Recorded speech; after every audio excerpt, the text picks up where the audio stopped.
Hello friends, in this video I'll show you how to bookmark PDF in Microsoft Edge. Like and subscribe, support this channel. Let's get started. To create a bookmark from a PDF file, first we need to open the PDF file in Microsoft Edge. Right click on the PDF file, then open with and select Microsoft Edge. The PDF file opened in Microsoft Edge, and as you can see, this file looks like a website page, which means we can save it to the favorites bar just like the website. Click on the asterisk on the right side of the address bar, change the name of the PDF file or leave the current name. Select the folder we will save this bookmark. For clarity, select favorites bar and click done.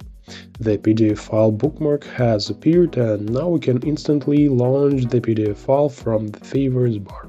And in order for Microsoft Edge to launch PDF files by default, click on the Start button, Settings, then Apps, select Default Apps, and enter Microsoft Edge in the search bar.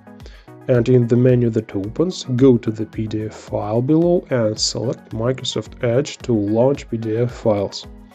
Now, every time you double-click on a PDF file, it will always open in Microsoft Edge. That's all I wanted to tell you. Now you know a little more. Thanks for watching.